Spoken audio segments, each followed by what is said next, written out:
What is up, you guys? It's like the 10th time I'm filming this intro because we're having technical difficulties over here, so excuse me. Today's video is a different type of video than what you're used to seeing over here on this channel. Basically, if you've been here for any amount of time, you know that I push shadow work like it's going out of style, okay? I am passionate and serious about shadow work, and you're gonna see today why. This is my first collab video. I collabed with a friend of mine that I met on Instagram who recently started a channel, and his channel name is The Order of Chaos. You can check him out down below. We also did a part 2 to this video over on his channel. So this video that you're watching right now is basically all about the shadow. What is the shadow? What is shadow work? How do you do it? We went super in depth about the shadow, so we got you. So if you've been feeling stuck in your spiritual journey or healing or anything, this is the video for you. Hopefully it is helpful for some of you guys out there. We also did part 2 over on his channel, like I said, where we went even more in depth into our own experiences with shadow work and why we're passionate about shadow work. And also you get to see why I'm not all love and light. Yeah, definitely make sure to go check out my friend, The Order of Chaos. He's super cool, especially if you're into like esoteric stuff and occult stuff, then he is your guy. And really quick, I just wanted to give a quick shout out to the beast, Carl Jung, who coined the term shadow work and who is a big reason that we have this concept of shadow work to begin with. I don't know why I didn't mention this in my video, but I didn't. But I'm a huge fan of Carl Jung. But anyways, let's get into the video. I guess let's just start by you introducing yourself. I feel like you'll be better at that than I will. Yeah. My name is Sonray, and I am the owner/founder of the Order of Chaos. I am a chaos magician and a shamanic tarot reader and a student of occultism and esotericism in general. It's my life's passion, and specifically shadow work is a huge part of my passion, and a huge part of what I do with my clients and my students is helping them along this path from shadow to light. That's awesome. That's a great introduction. And basically we met on Instagram, right? And just started kind of talking on Instagram. I would say that you became one of my friends. We have a lot of similar kind of interests and views, and also you have a lot of different perspectives and stuff that I think is very interesting. And I guess let's get into it. Like I said, I've never done this before. So I guess let's go into, so first I think we should talk about maybe why we want to talk about the shadow. I think that would be interesting. And then go into obviously like the basics of the shadow. What is the shadow? Why is it important? So basically I've been wanting to do this video for a while. I get a lot of questions like, still, what is shadow work? You know, what do I do in this situation? Why am I stuck in my life or in my path or in my spiritual path? Or, you know, I'm doing all the things and this, that, and the other. And I feel like shadow work around this time of year, it becomes like trendy to some people,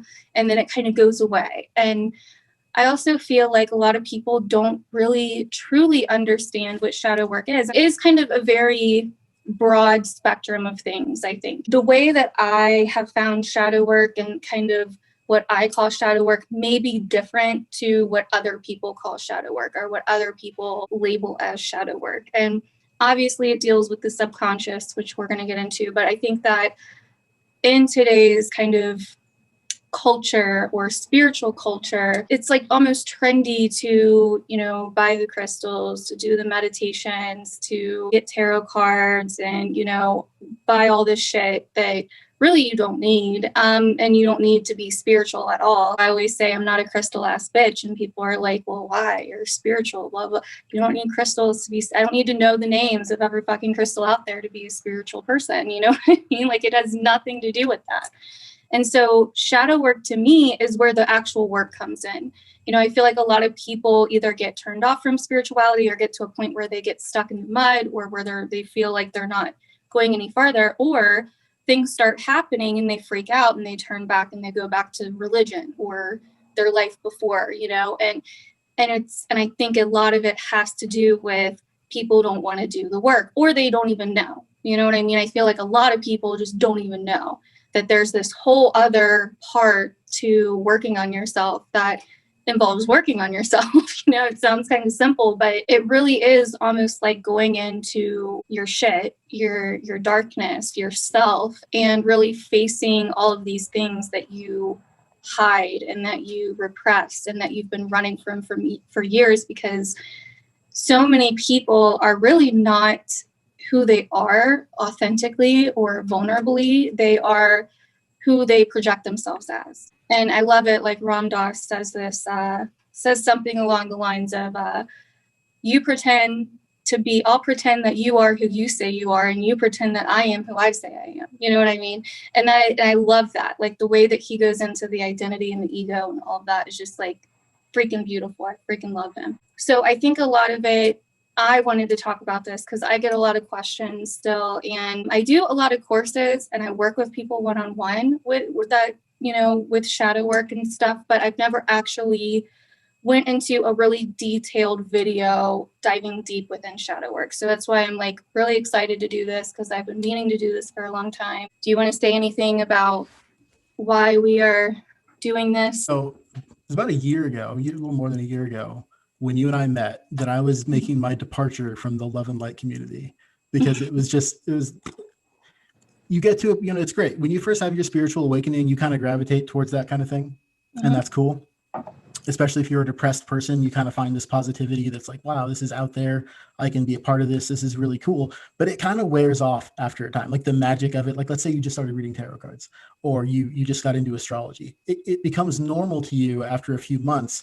And then you're like, I'm just the same person I was before. What's going on now? And then maybe you find yourself even more depressed, and you find that all the love and light rhetoric isn't really doing anything for you anymore. And that's because you need to do your shadow work. And that's like the next step. Like we encounter this dark night of the soul after an initial spiritual awakening. And this happens to like everybody, man. And if you don't experience this, or let's say you do experience it, but you get scared and you run away from it, it's really easy to run to everything is just love and light and positivity all the time. And that's your way of hiding from it. Mm-hmm. You know, and that's not real, right? That's still spiritual egoism.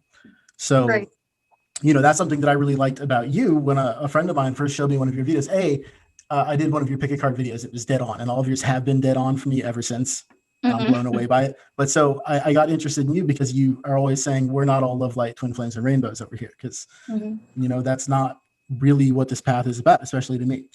So I define shadow work as the process of self-actualization through exploration and integration of your shadow side. And so people know what I mean by that. When I'm talking about the shadow, I'm talking about the place in your psyche that houses your demons. Okay. Mm-hmm. And it's, you know, Jung called it the shadow, and it's very similar to Freudian's concept of the id. It's your subconscious. It's all that shit that you don't want to look at, but it's like looking into a black mirror.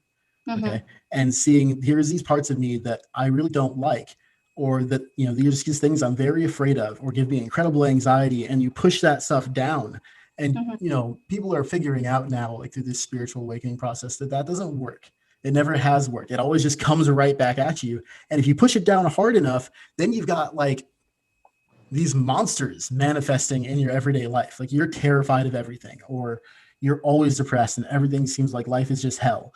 Mm-hmm. You know, it's facing your shadow that alleviates that. Because so to me, like the goal of shadow work is to wrangle those aspects of your psyche so that they don't control you, so that you have control over them. But, you know, we talked about this earlier over Instagram.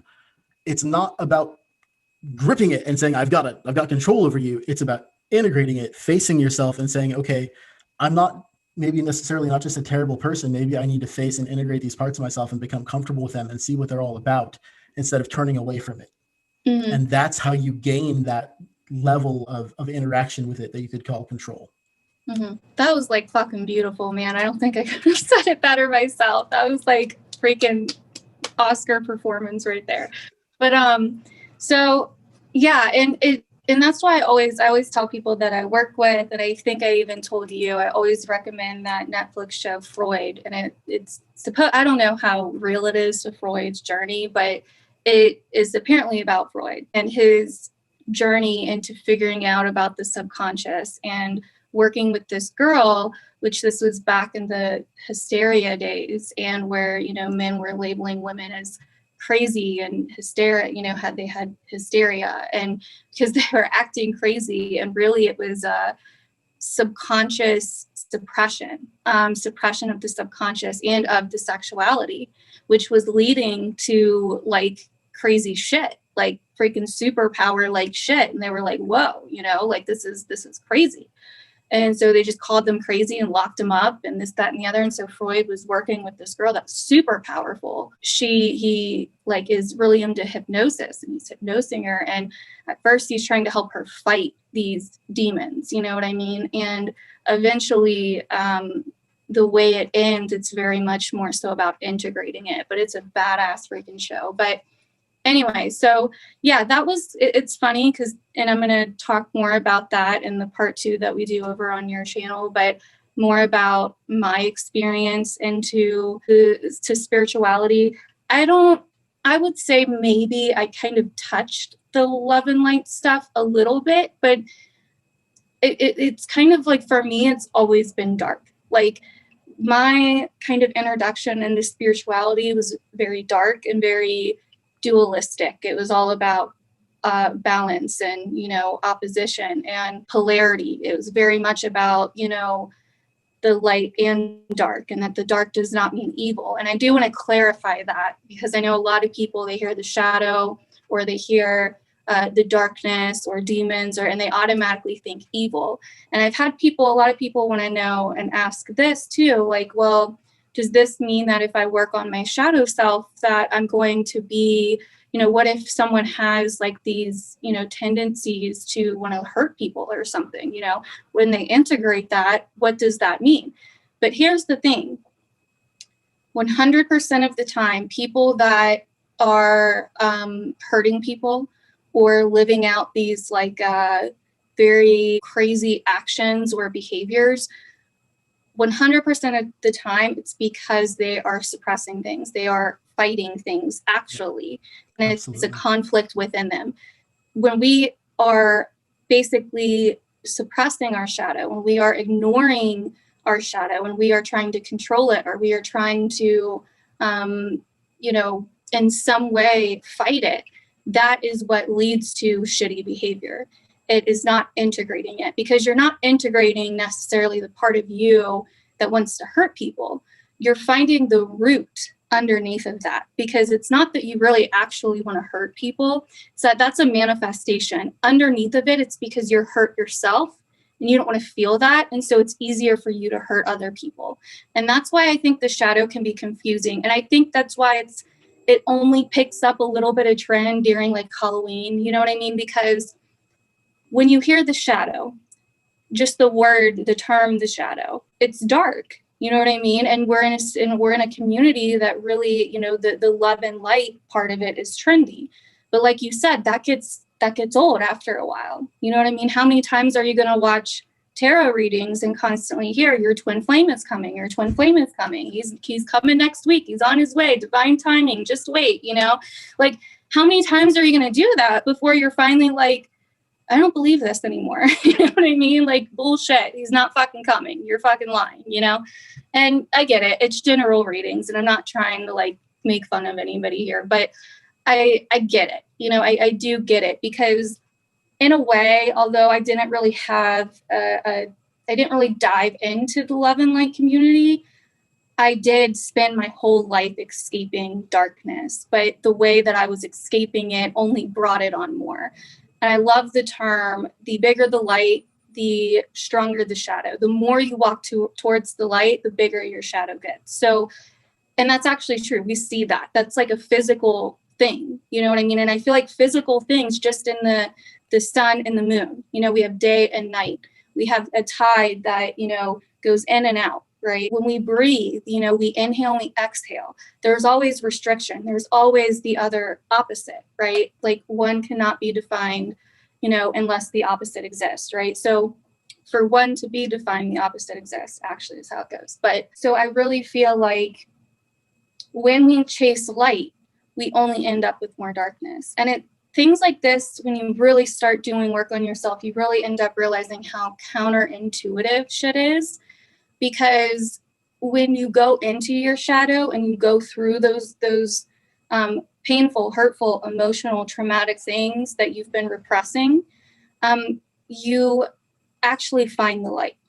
You actually find the love, the forgiveness, the unconditional amount of source energy that you've been looking for, the divine energy that you've been looking for. And there's another quote that I love. I believe it's by Rami. I can't remember exactly, but the divine or God or something, light enters through the wound.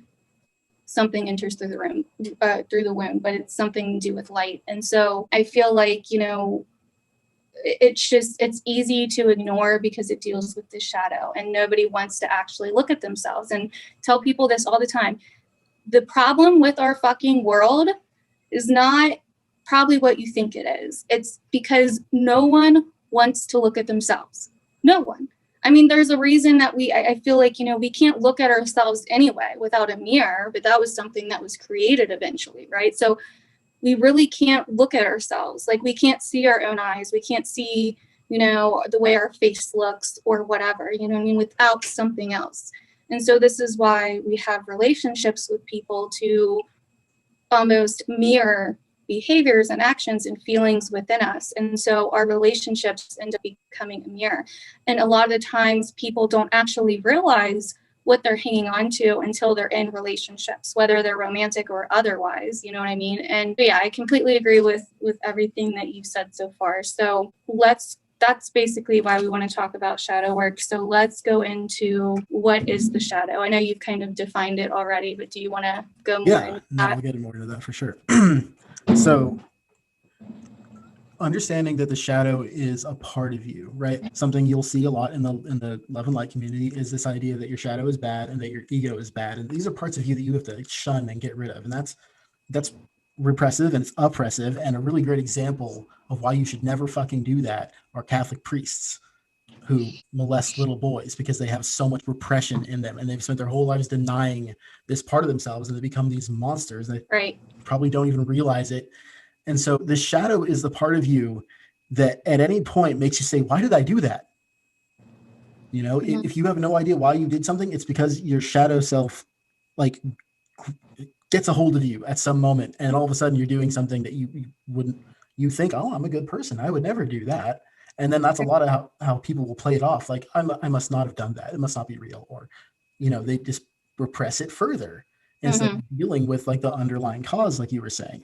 So like the shadow is almost, you know, this is such a simplification, but like you have an angel on your shoulder and you have a devil on your shoulder, right? Well, they're both there. They're both real and they're equal to each other. And if you just ignore the devil, eventually he's going to grab you. So yeah, that's really kind of what it is to me. And it corresponds to like your moon sign, for example, in astrology, or your demons, if you're more into, there's so many modalities to deal with this. You could think of your shadow as your lower chakras. You could think of it as your demons rather than your angel. You could think of it as your moon sign. You could think of it as the part of your subconscious that is repressed. You know, it is all of those things. They're just different languages to describe the same thing. Yeah, I definitely agree with that. I think, you know, I've seen it also play out with Pluto, your IC and your chart. I've seen it play out in your 12th house. I've seen it play out in your 7th house. I've seen it play out in your ascendant sign, because essentially your ascendant sign is something that you kind of grow into as a child. Deals with your early development as a child. So it's kind of like the personality that you take on because of the environment that you're in. So for example, quick example, like a Virgo rising. I've noticed this about Virgo risings. Normally, or even Libra risings sometimes, or Capricorn risings. Normally they have a really rough childhood, rough start to life. They're especially Virgo risings, and they can be almost treated as the either grow up too quick, treated as the servant at a young age, someone that has to clean the house or be responsible or be in service to their siblings or their parents in some way. Or even like a Cancer rising, maybe they have to be the mother or take on this maternal kind of energy at a very young age. And then like Capricorn risings, like having to grow up or be very adult and mature from a young age.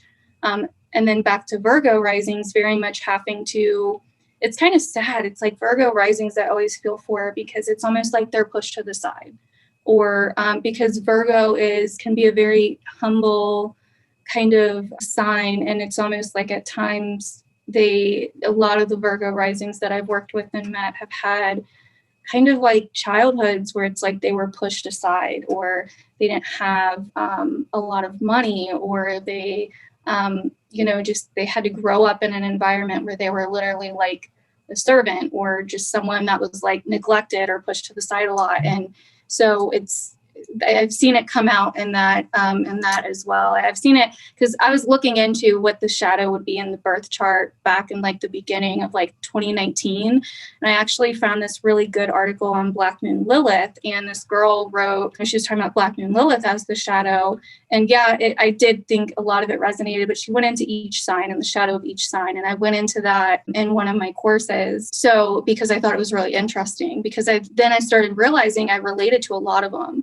But I only had Black Moon Lilith and Capricorn. So I was like, why do I relate to Cancer and Pisces? And, and so I feel like we can almost have a shadow side of each planet or each house from what I've seen. But I think the main ones are like your moon, your IC, because these are very sensitive, emotional points of the chart. And the 12th house, the rising, I think, and also the 7th house, because it's literally your reflection in others, so, and your descendant, so yeah, it's very interesting. So my kind of definition of the shadow, I really actually don't think I've thought about like a set definition for it, but the way that I kind of describe it is when you're, first off, deals with the subconscious. It deals with the shit. Our brain is so fascinating, first off, so amazing. So, I mean, I just can't get enough of learning about the brain. And I feel like we're about to make freaking tons of progression with the brain, with entering into this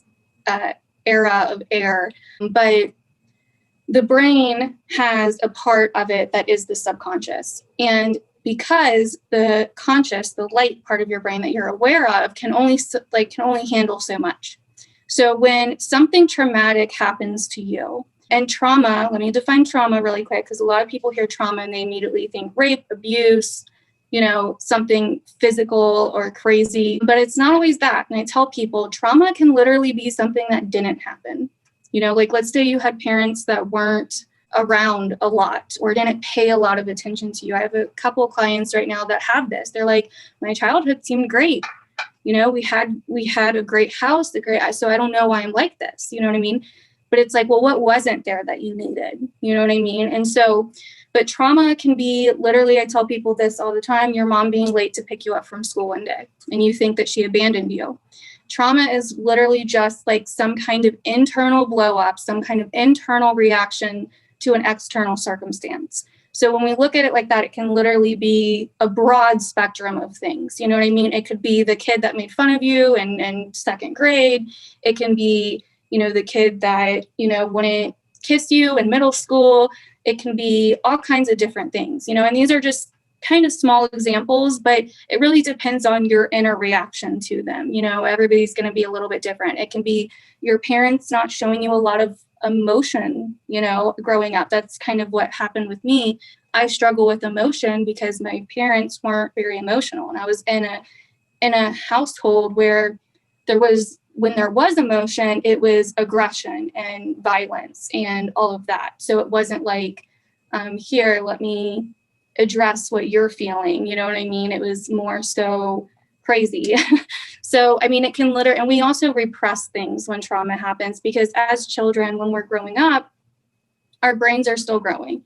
So when something happens, it's like we don't know how to handle that or process that as a child. And naturally, our nervous system will try to protect us. So we basically shove it down. You know what I mean? And we use our imagination. We try to forget about it. We act like it didn't happen. We try to go to school. We try to, do what we can to not feel it, because it's so painful and we're so young. But in return, that trauma becomes something subconscious. It moves to the darker part of our brain that really controls most of what we do, our habits, our patterns. And I always ask people, have you ever been driving down the road one day and all of a sudden you realize, holy shit, I've been driving this whole time. Where was I for the past like 5 minutes? You know, like your mind just wanders.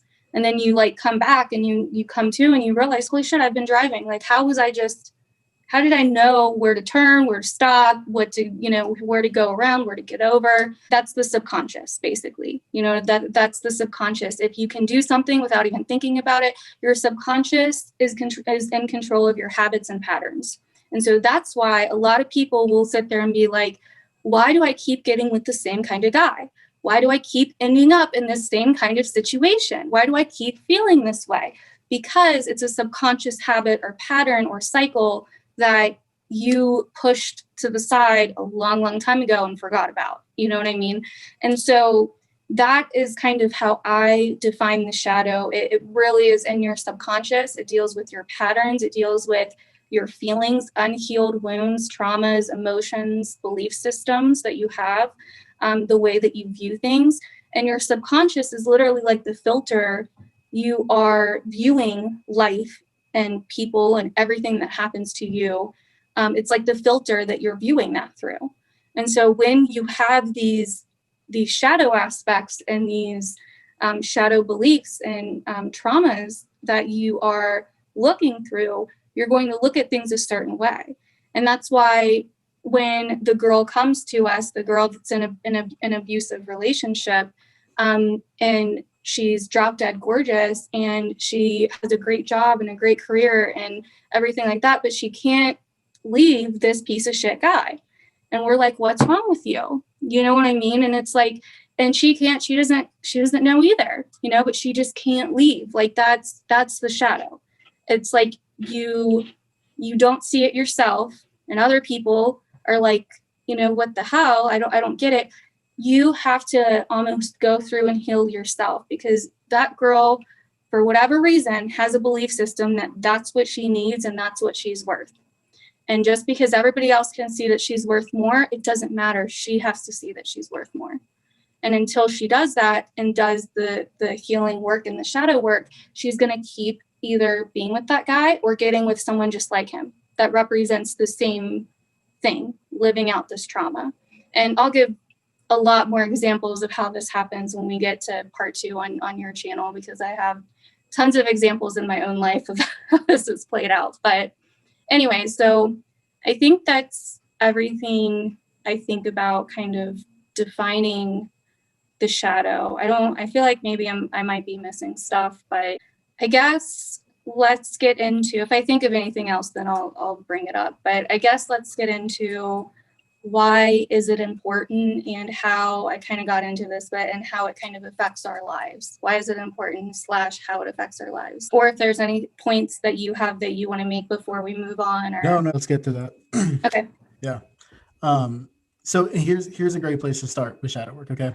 And this is going back to what you were just saying. If something triggers you, it's because at some point in your life, you pushed a traumatic event or something, or like you're saying, even something that didn't happen, something that traumatized you, you pushed it out of your conscious awareness and into your subconscious mind, and you made it automatic, because that's what your subconscious does. It's the part of you that blinks and beats your heart and grows your hair. It's all the automatic parts of you. So when you push trauma from your conscious mind into your subconscious mind, you make the repetition of that trauma an automatic response.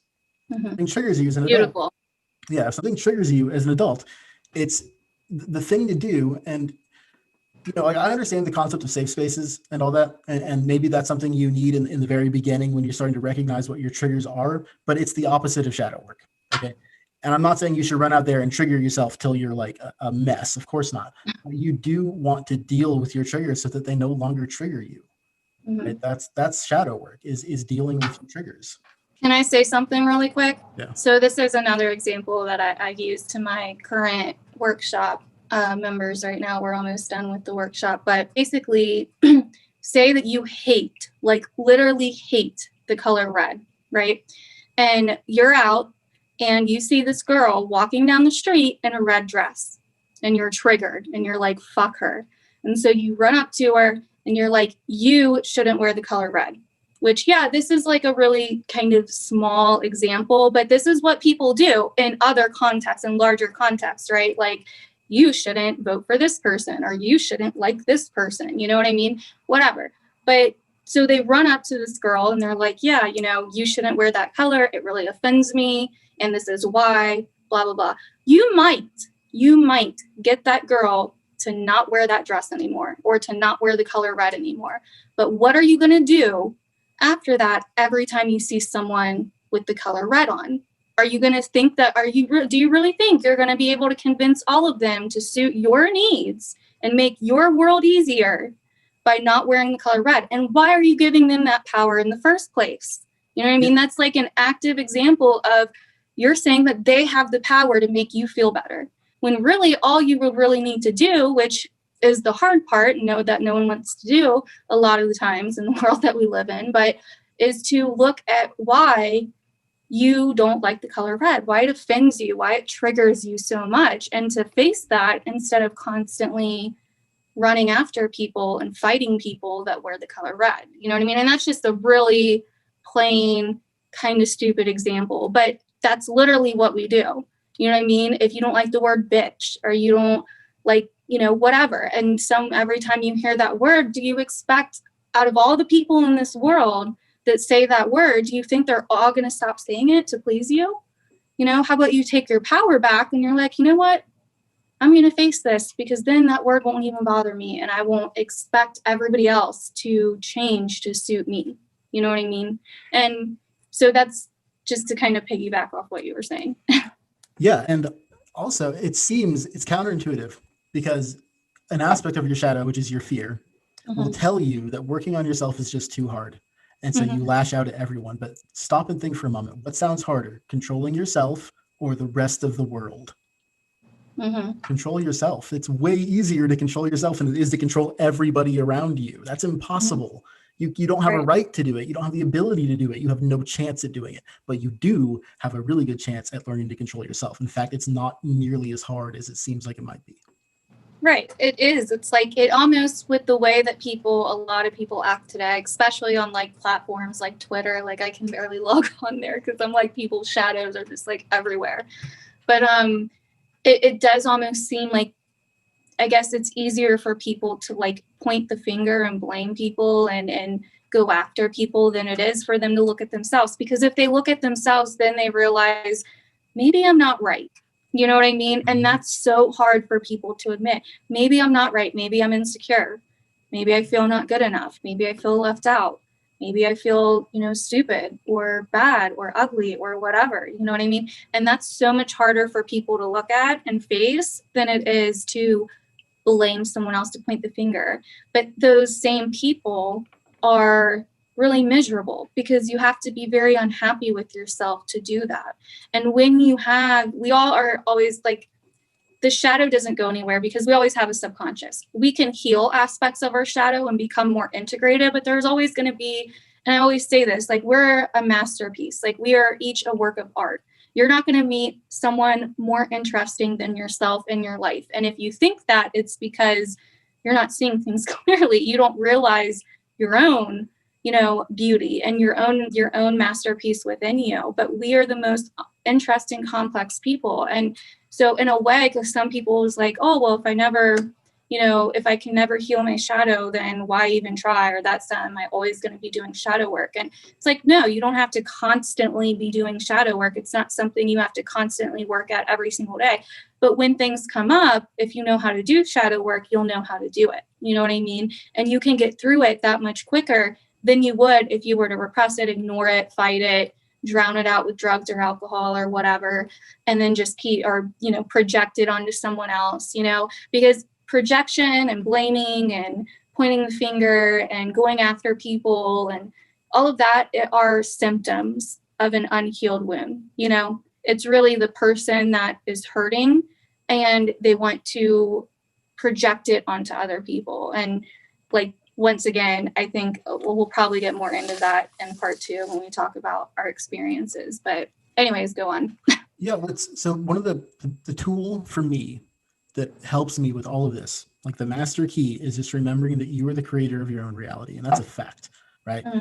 You exist inside the story that your brain tells itself. And if you're telling it a shitty story, you're going to have a shitty time. And that's just the way it is. And everything in your exterior world is a reflection of your interior world. And I had this I'll get more into this on the other one because that's when we're sharing more. But when you meet somebody that reflects everything back to you that you dislike about yourself, that's such an opportunity for you to say, I don't want to be like this person. Recognize it within yourself, and then you don't have to, at least in my experience, you don't have to do like this intense work. You just have to have the realization, I don't want to be this way. And then know that it's going to take time, but you just start gravitating towards being the person you want to be. And I think that most people will find that they want to be a good person, that they want to be, I'm not going to define what a good person is, but whatever it is to you, like you don't want to feel bad about yourself. No one's into feeling bad about themselves. Right. So when you meet someone and you have all this judgment towards them, like realize that you're projecting, that these are parts of you that you need to heal, and be like, wow, I don't want to, okay, cool. I'm not going to be that way. I see the opportunity for change. Right. And here's the thing. I do want to say this because I meet a lot of people that I think actually a big cause of the shadow is the need to be good or loved or whatever. From what I've noticed, let's say you're a child and your parents don't like that you, I don't know, let's say that you're real creative. Let's use something simple. Let's say that you're real creative and you decide as a child that you have dreams of becoming an artist when you grow up. But let's say that your parents are super strict and all about working hard. And, if you work hard, that's what pays the bills and this, that, and the other. And so they're like, if you want to be a good and successful person in life, you can't be an artist. Like you need to go to school, you need to become a lawyer or a doctor or whatever. And this, that, and the other. So the kid either will rebel against the parents and still have trauma related to, I will never, own the side of me that's like my parents because screw them. Or what normally happens is the kid will end up repressing the side of it that is creative and the talents. And that's what you would call, or what Carl Jung would call, a light shadow.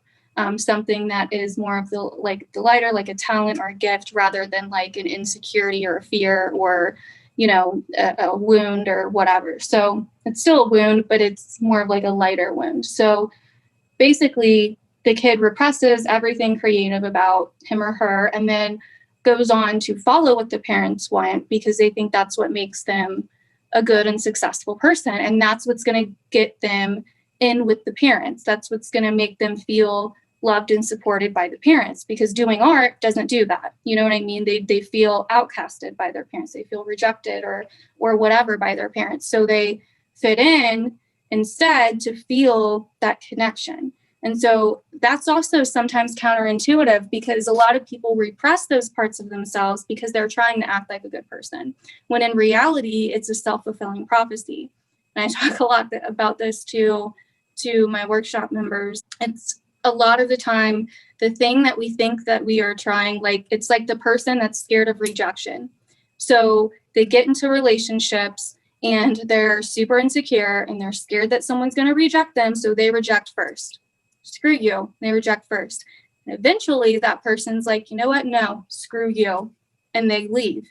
And then the person's like, see, I knew it. They were going to reject me. You know what I mean? But they pushed them to that. By trying to not allow themselves to be rejected, they ended up being rejected, right? And so it ends up becoming a self-fulfilling thing. Almost every shadow trait I've ever seen is some kind of self-fulfilling thing. And it's all because we live in this society that dims, like that completely condemns shadow aspects in the first place. You can't be independent. You can't worry about you. You can't worry about your identity. You can't be scared or grieve. You know what I mean? Everyone always wants to try to take the pain away and, let's put you on medicine and let's do this and do that. And so I feel like we kind of live in this society where the good person thing is like a belief that everybody has. And it's compared to something that's not even real, because no one is perfect. And I feel like everybody is inherently, good, depending on what you call good, and everybody's definition may be a little bit differently. But a lot of it is we're brainwashed to think this is good and this is bad. You know what I mean? And it can be as simple as you're upset and you're crying. and everybody's going to tell you, you're crazy, you shouldn't be crying, what's wrong with you, you shouldn't feel that way, and blah blah. No, just like, let me cry. You're basically telling me my feelings aren't valid and that it's not okay for me to be crying over this, you know what I mean? And so I do feel like the good person thing can be actually a reason that people repress certain aspects of themselves, because they fear that they're not going to fit in. You know what I mean? They're not going to fit into a group or a family or friends or a workplace or whatever if they show this certain part of themselves that people may think is weird or quirky or different or unlikable in some way. So I did want to kind of touch on that really quick. Yeah, I completely agree. I think that there is no objective standard of what makes a good person or what good and bad are. Right? These are just they're dualistic concepts, and they're real to the individual, but they're not the same for everybody at all. And Right. one of my biggest pet peeves within the love and light community is this idea, and it's pushed in so many different circles.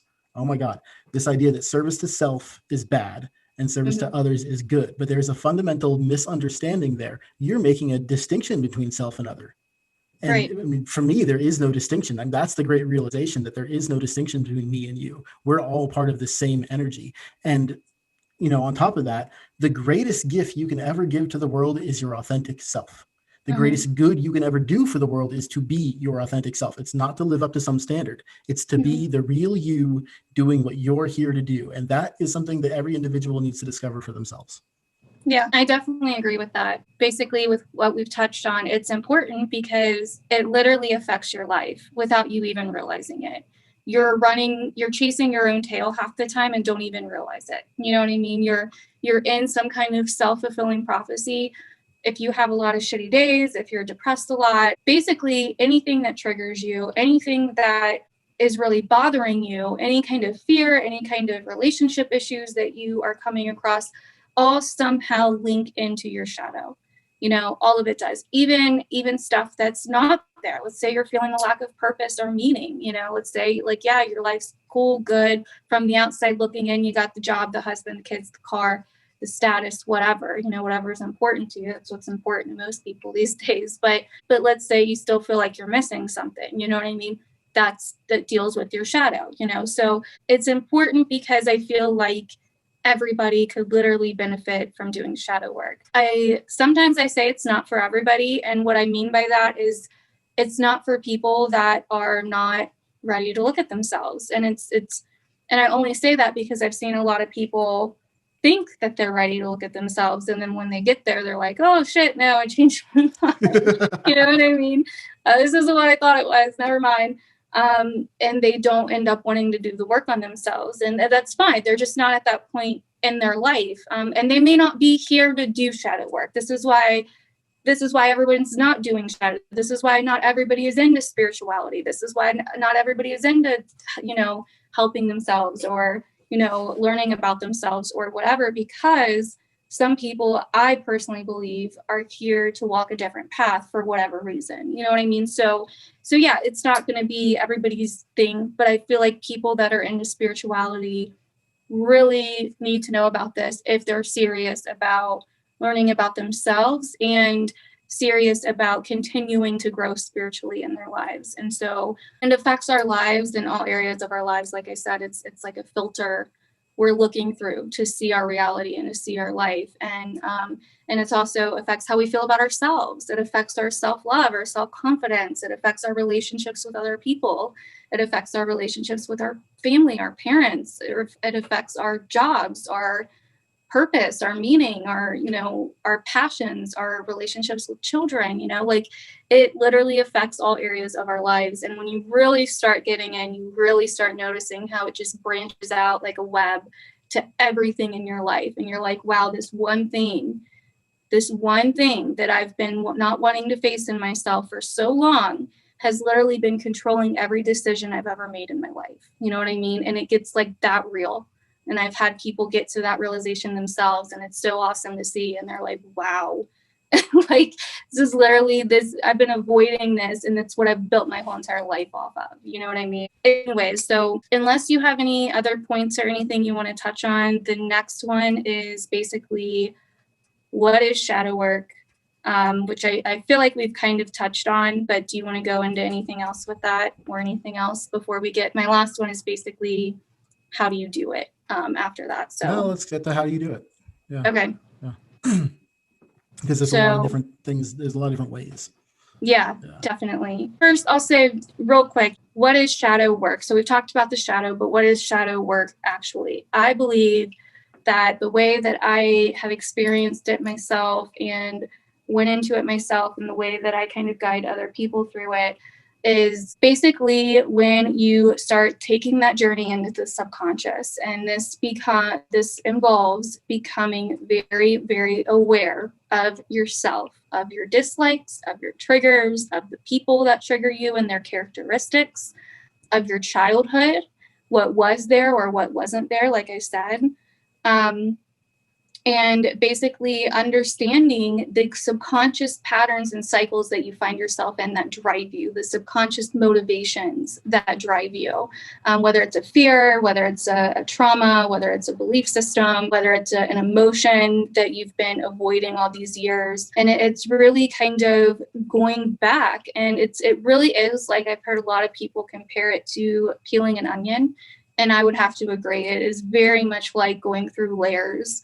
And you just get a little bit deeper every time. And you're basically finding the root of where this cycle pattern or, subconscious motivation started for you, where this wound or trauma started for you, which is somewhere in childhood, even if we think it isn't. A lot of the times people come to me and they want to know, what's up with my relationship right now? My childhood was fine. There's nothing there. What's going on with this right now? And I'm like, no, wait a minute. I'll help them focus on what's going on right now, but then I'll eventually will take it back to childhood. And every single time they're like, oh, yeah, that makes sense. I never realized it like that. I never thought of it like that before.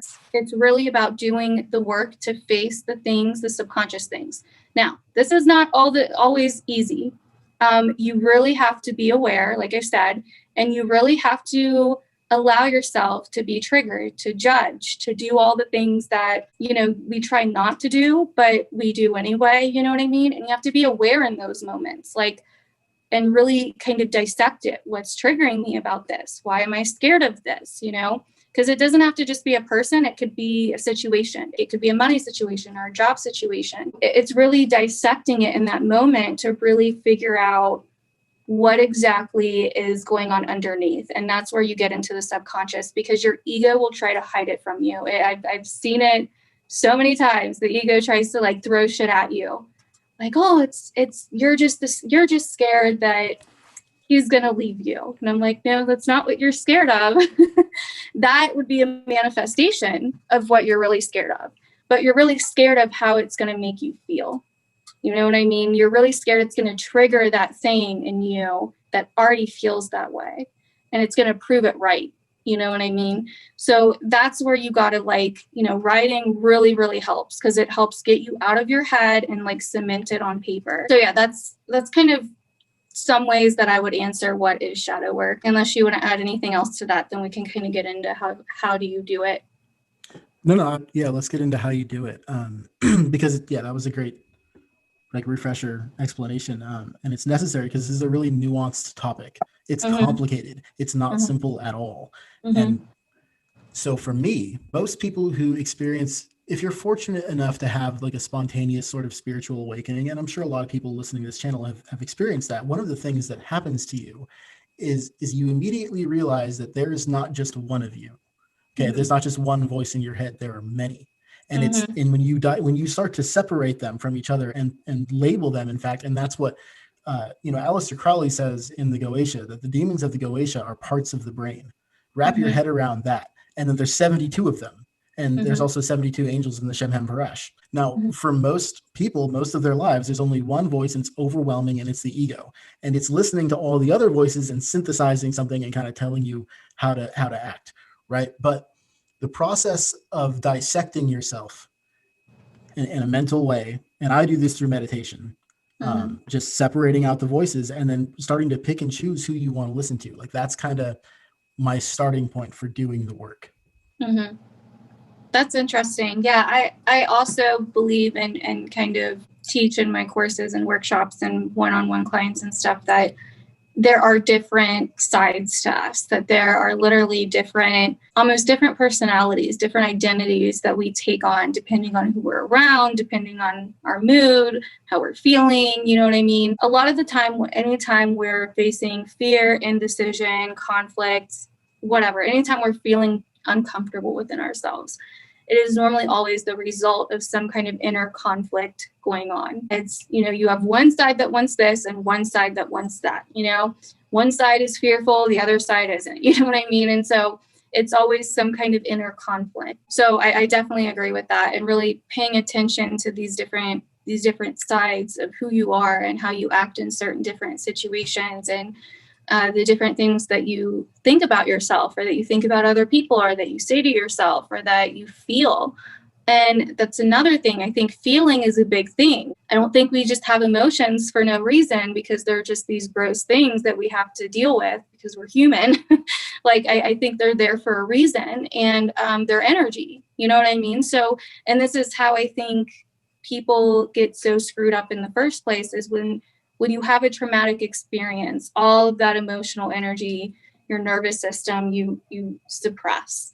And that energy doesn't just go away just because you get a temporary relief from it. Doesn't go away. You know what I mean? And the memory of it and the feeling of it gets stored as memory inside of your subconscious. The energy gets stored somewhere in your body. I've literally done work on my body and myself where I've released energy from that was stored in muscles in my body from past traumas. And I've seen people do it too. And so, or like I would release energy and I'd be flooded with memories of like a past event. So it's energy. So energy can't be destroyed, so it goes in your body, and you're carrying this energy around with you. And that's why every time something, a relationship or whatever situation triggers that feeling or that memory, that subconscious event that you have stored, that's why a trigger happens in the first place. Because those feelings that you've stored now, that your nervous system is protecting you from, it starts coming back up, and you get flooded and you're triggered and you're like, holy shit, and you start getting anxiety, and all this stuff starts happening. And that is stored energy and data in your shadow. I definitely agree that there's different sides of us. We all have our little child part of us too. Really deep down, we're all little children. You know what I mean? Just trying to act like we're not. At the end of the day, we really all hide our vulnerabilities and our perceived weaknesses and the things that we don't like about ourselves, and our insecurities, and it all really does go back to the child and all of that. So it's that negative self-talk that you developed from your parents or your teachers in school or whatever it is. It's the adults in your life as a kid who, told you you're not doing this well enough, or you should be different in some way, right? You really internalize that. And then as an adult, those are the things you tell yourself. And I don't know if it's the same for everyone out there, everyone's brain works differently, but I would always hear it in the voices of those people. And so I would think like, man, those people, it's them. But then you got to realize, no, like you're creating these voices in your head. They're not there anymore. You haven't seen these people in years and years and years. It's you. Yeah, that's what I tell people that I work with when they're telling me like, yeah, my mom always used to tell me like, I needed to do better and I needed to do this and do that. And so I'm like, yeah, and that's what you tell yourself now too, right? And they're like, yeah. And I'm like, so you have a side of you that is like your mom now, that is constantly like drill sergeant in you, basically. That's I just remembered what I was like, the point I was getting to before I lost it. But emotions, like a lot of people don't want to deal, and I get it. I'm an Aquarius moon. I freaking ran all my life from freaking emotions with drugs and all kinds of shit. Like I did not want to feel. I wanted to numb the F out all the time. So I completely get it. And so it's so ironic now. It's just the irony that I'm like all teaching and into like helping people to like deal with their emotions and heal through their emotions and all of that. But anyway, so a lot of the time people think that also shadow work is kind of just having a realization or realizing what you're doing, and then you'll stop. But that's not always the case, because you've developed this habit, this pattern. So it's second nature. Just like when you constantly repress your emotions, you'll notice if you start going to feel your emotions when they come up, that your body or your mind now automatically represses them before you can even think about feeling them, before you even realize that you were having an emotion. That's what happened to me. Like I would realize it after I would repress it. And I would be like, holy shit, because that's what I was it's subconscious, you know what I mean? And so I would have to like bring it back up and like let myself feel it, like, hold on a minute, like come back here. And so it really is like, you have to really be aware of your patterns. And another good way to start shadow work that I always tell everybody, and if, the people that work with me know this, that I'm so big about this. Like I drill it into their heads, because people don't even realize how brainwashed we are that emotions are bad. Like literally, it's in everything. It's in the shows we watch, the people we're around. It's in, why are you crying? Why are you being a crybaby? You're so emotional. Those things are the reasons that we repress our emotions, and also medications, and I'm not necessarily saying anything bad about people that are on them. I get there are certain circumstances and all of that, and people have different paths, you know what I mean? But it's like, you go to a doctor because you're having an emotional experience or you're depressed or whatever, and it's like, here's meds, you need to numb them out, you know what I mean? And it's just like, everything is about numbing you out now, and it's like not about actually feeling it. And I get it, it sucks. Emotions can feel so fucking like they're fact a lot of the time, you know what I mean? They can literally feel like you're dying sometimes, like certain emotions can literally feel like, this is it, this is my life, it's never gonna get better, I'm never gonna feel better. I've been there, you know what I mean? But it does get better, you know what I mean? But I always tell people, one of the first things I tell people, start feeling your feelings. That's why they're there. That's why they're called feelings, because you're supposed to feel them, like when you have something come up, no matter how uncomfortable or no matter how comfortable it is, feel it, you know what I mean? Because it's there for a reason. And you actually, when you start doing this, you realize that you move through situations quicker than you would if you were to repress the feeling and fight the feeling. Because when you fight the feeling, you're literally fighting it for weeks, months, years, and it's still there. It's still going to come back up the next time something triggers it. You know what I mean? But when you actually go into the feeling and you allow yourself to feel how you're feeling and you make it okay, that's another thing. It's like, you don't try to replace it with some positive affirmation or something. You know what I mean? Like, no, you make it okay to have a bad day. You make it okay to feel like shit. You make it okay to be depressed that day. You make it okay to feel insecure. You know what I mean? When you do that, you actually become more empowered, because you're integrating that part of you that feels that way instead of opposing it. You know what I mean? Because a lot of the times when we feel insecure, it's like, well, I'm just going to go put some makeup on, and I'm just going to go talk to this guy, and I'm just going to go do this, and I'm just going to go do that. You know what I mean?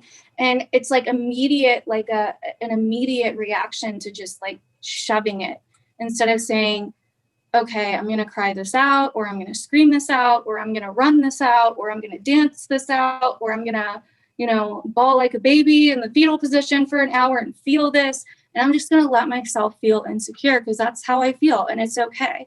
It's there for a reason. It's trying to tell me something. You know what I mean? It's not bad. It's not the bad guy. And I actually wrote like a whole blog on emotional healing and how to use emotions to heal and stuff. So where I went into like a lot more detail, but we judge the emotion right away.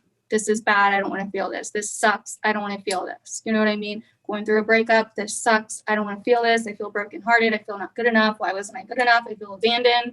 What if he didn't like me? What if it was all a lie? I don't want to feel this. Let me go drink. Let me move on. Let me, work it off. It's like, no, just feel it. Because then a year from now, that breakup isn't still biting you in the ass. You know what I mean? Or, who knows, 12 years from now, 50 years from now, that breakup isn't still biting you in the ass. You know what I mean? And so when you actually feel it, it's like that week or that 2 weeks, or sometimes that hour or that few days is so much shorter compared to all the years you're going to spend trying to fight it and trying not to feel it. And spent avoiding it. Every relationship you get in now, you're going to be avoiding feeling like that. And therefore, you're going to be in a self-fulfilling prophecy where you almost like push yourself to that point. Because when we have a belief system, we subconsciously try to prove it right. We subconsciously bring on the belief system without even realizing it. So what kind of happens, or what I've noticed, is that when you repress your emotions, you repress all of them. You can't choose to repress all your pain and then not also repress your joy, because you just don't want to feel anything, like you were saying. So you start repressing all of it, and then you inhibit yourself from ever feeling joy. And what's totally normal to do for everybody is to have such a fear of pain that we trade temporary pain that really wouldn't be so bad for prolonged suffering that's fucking terrible. Yeah. We're just fighting it. It's just like you were saying, like I remember the last time I was horrifically depressed, and I remember just laying in my bed being like, stop it. It doesn't work. Like that's not how you're going to deal with anything. You have to let yourself feel what you feel and let it release from you and flow out of you. And then all of a sudden it's just gone. And you're like, oh, okay, I'm okay. Right. But if you don't feel it, if you shove it down, then you're fighting with it. It's like you're wrestling with this dragon and you're never going to win, Yeah. It sucks forever, or it can suck, or it can cause, like, let's say you were saying, you have a breakup. Well, what if you have 15 breakups that all hurt and they were all the same thing, because you keep manifesting the same person into your life, just with a different face, right? Yeah. The exact same kind of person. And then you have this like 10-car pileup in your psyche of bad breakups, and you're completely convinced that that's the only way a relationship can go. Yeah. Completely convinced of it, right? But if you let yourself just feel it that one time, or every time it happens, and let it release and realize, like, it happens, I'm okay, then you won't continue to manifest it over and over again. Yeah. And it really, and that's another reason why it's important to do shadow work, is because when you have this thing in your shadow, whatever it is, when you have this aspect or trauma or belief system, wound, whatever in your shadow, you will attract that thing in another person or situation. You will always be in situations that will trigger that part of you, because it's meant to be healed. You know what I mean? This is why and it can happen in different ways, because everybody's different. But the person or the girl that has really strict parents where she can't express her creativity, she will get with, in relationships where the guy is maybe super lazy, but super creative. You know what I mean? But maybe he's not even lazy. Maybe she just views him as lazy because she's super hardworking and he's not. And he takes time to do things that he finds pleasure in, right?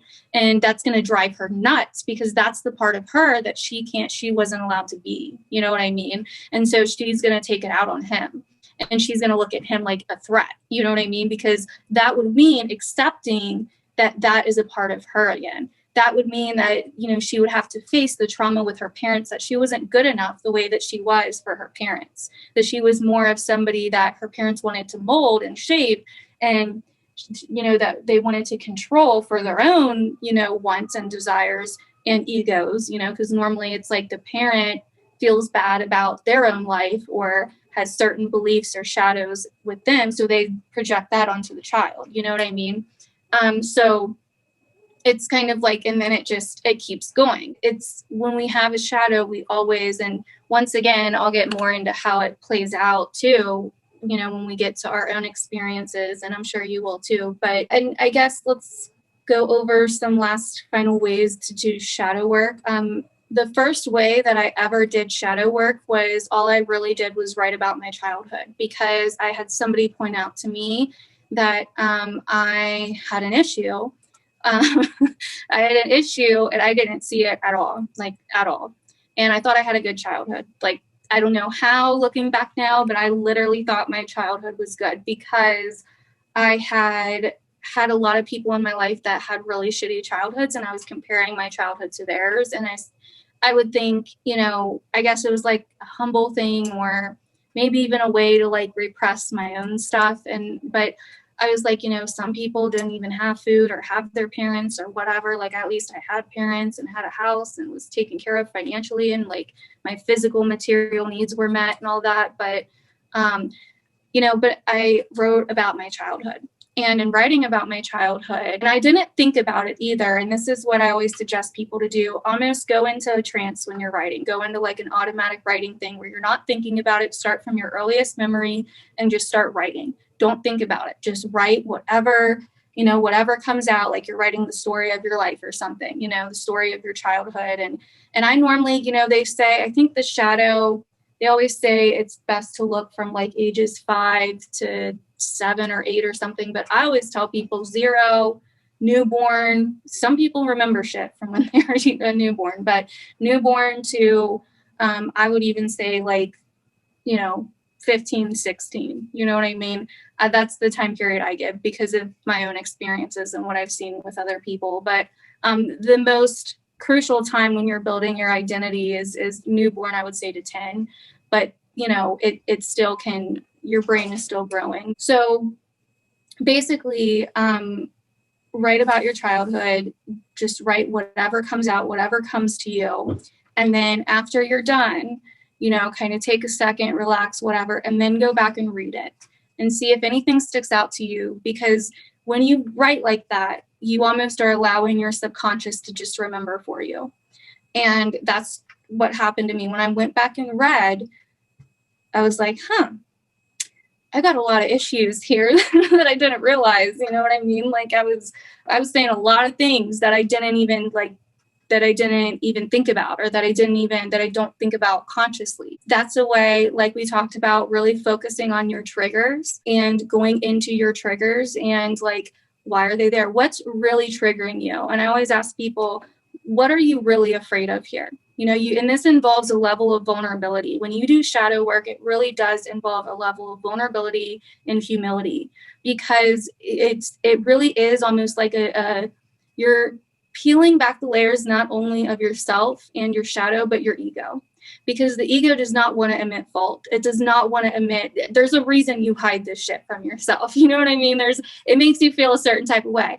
And the ego wants to build the identity and project this good person. You know what I mean? And so it is in a way almost like an ego death. Like, no, your ego doesn't permanently die. But when you actually go through and really strip these things out and heal them, it really does feel like a piece of you died. It really does feel like an ego death, and you know it, it. And also go back and feel the things that you never felt, that you've been avoiding or running from, that you've been avoiding feeling in other situations, not just your childhood, but other situations. I also have people kind of like go back and go into like a meditation, like if they're really good with meditation, or meditation helps them to go into like a really meditative state, and to once you're in a good meditative state, go back to your childhood memories and relive them, re-experience them, re-feel them, but feel them all. You know what I mean? Feel them all, still feel them all. Feel all the things that you couldn't feel at that time, because not because you're this bad person or something. No, you're a child. You didn't know any better. You know what I mean? And so it's not like you're doing this to be hard on yourself, or you're doing this because you're fucked up. You're doing this to realize that you're not fucked up, like that, you have these things and that it's not fucked up and that it's okay. And you can integrate these things, you know what I mean? And be more authentic and be more in love with yourself, instead of constantly in conflict and separation and denial with yourself. You know what I mean? Because you could say from a different perspective, the other biggest problem in the world, other than people not looking at themselves, is self-love. Because if everybody loved themselves, then they'd love everybody else. You know what I mean? We treat others the way we treat ourselves. So somebody that's always treating someone like shit, that's how they talk to themselves internally. That's how they feel about themselves internally. And that person represents the part of them that they don't like. You know what I mean? It's always a reflection. And so yeah, those are, I think those are like all my big ways of kind of doing shadow work. Also, like I said, in our text, I don't talk about this a lot, but I do use psychedelics as a tool as well to do shadow work. I don't do it like, I'm not, like a like a psychedelic addict, if that is even something that you can. Apparently it is. I don't know if I guess with some you could be, but occasionally I've done ayahuasca and also, mushrooms, LSD, stuff like this. Occasionally when I have something really big that I need healing, but I don't necessarily recommend that to everybody, just because I feel like some people could be taking it I've seen people take it for the wrong reasons. They take it because they're recovering addicts, which I'm a recovering addict, and they're actually not looking to heal something. They're actually looking to escape. And then they take it and they have a horrible trip. And then they're like, what the fuck? Because they weren't wanting to face their shit. They were wanting to escape. And it didn't do that. I would just say do it in a setting with maybe people that know what they're doing, like a shaman or, a retreat or something like that. Or if you know people that are very, do it responsibly, not just for recreational use. I don't consider or condone recreational use of psychedelic. I take psychedelics really seriously, I'm a big advocate. I'm a big closet advocate for psychedelics. But so yeah, those are the ways that I can think of right now. And if I think of any more, I'll talk about it in part 2 on your channel when I go over our different experiences. I would say that it's important to realize that there are steps to shadow work. It's not just one thing. I think that journaling is by far the best first step you can take for everybody. Yes. Absolutely. Journal. Write about your life. Write about yourself. Write about your past. Write about your future also, and see how they align with each other. But really, just like you were saying, and I'm sure this isn't true for everybody, but I find that if I'm writing by hand, it works so much better than if I'm sitting at a keyboard. Oh yeah. Yeah. Because you're really, by doing that, you are accessing more of your subconscious mind, and it will just start to flow, and you can just write, and it doesn't have to make sense. You're not writing for anybody else. You're writing for you, right? So it doesn't have to be anything that is presentable to anybody, but write about the things that bother you and trigger you and worry you, and write about your fears and your anxieties, and just getting them out on the page starts to open the doors to releasing this stuff. And it's like shadow work is like prying open these really heavy doors in your psyche, and writing is a great way to get that first crack in the door, right? And then once you get that first crack in, they start to kind of just open up more. And then there's advanced shadow work like using psychedelics or like goetic path working. I find that tarot is a fantastic tool for me personally to guide shadow work, because it's like cheating.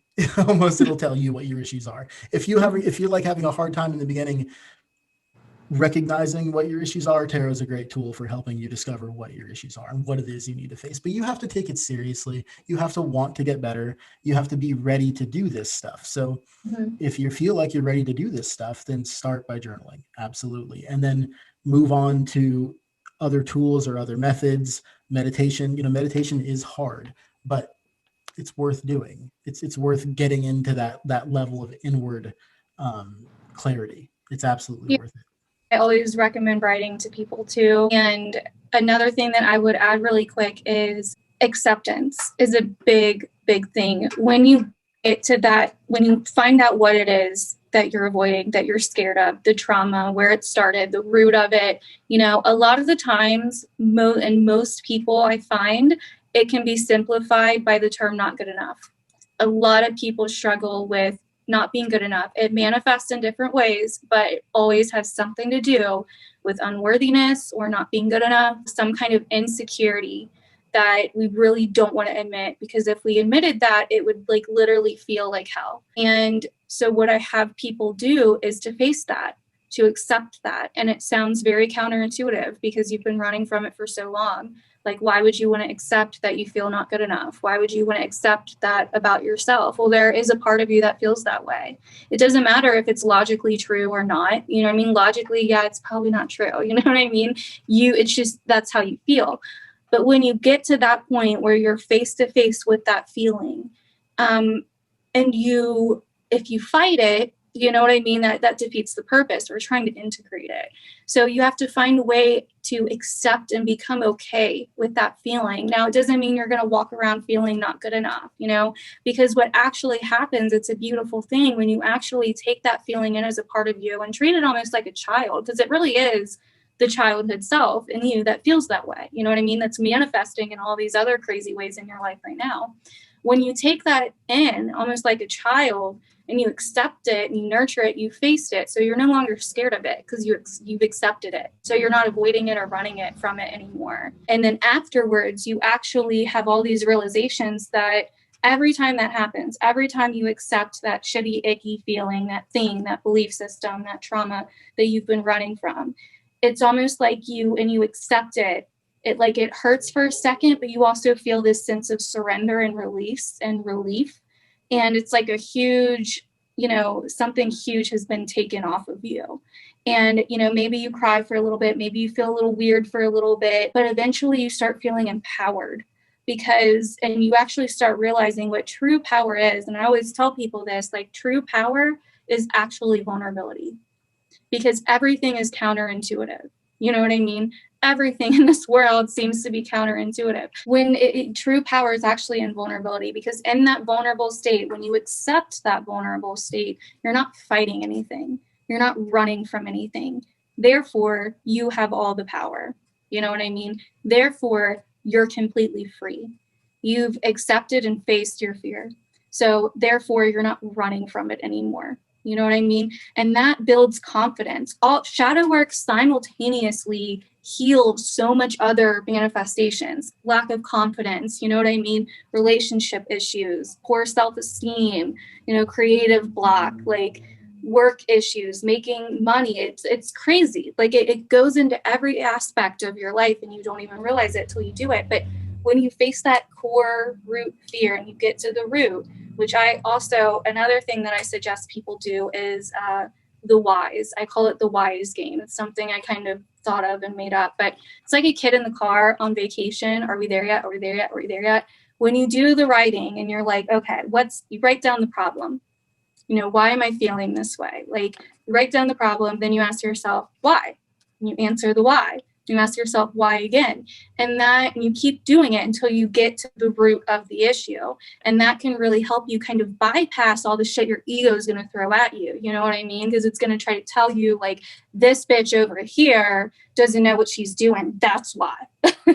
You know what I mean? Instead of actually like saying, well, she's making me feel really bad about myself and I don't want to admit that. You know what I mean? So that can really help you bypass some things too. Once you face that scary thing inside of you you've been running from for all those years, there's such a power that comes with it and a liberation. And it's not like a power of like, oh, I can control some shit now and I can, take over some people now. It's not like a conceited or toxic power. It's like a true divine power that and a confidence that really overcomes you. And don't get discouraged either, I want to say, because there can be a level to working on something and feeling like you made a lot of progress and then like you do good for a little bit and then like it comes back later on. You know what I mean? And this has happened to me so many times. I'm like, damn it, I thought I fucking healed that, man. But like I said, it's layers. You know what I mean? It's layers. And each layer you get more, it gets more profound and you heal more and you shed more. And you start seeing the results almost immediately when you start doing this. You know what I mean? It's just, you have to start. You have to be willing, and you have to be willing to look at those parts of yourself, and which can be scary, but is also very rewarding and freeing and liberating when it comes down to it.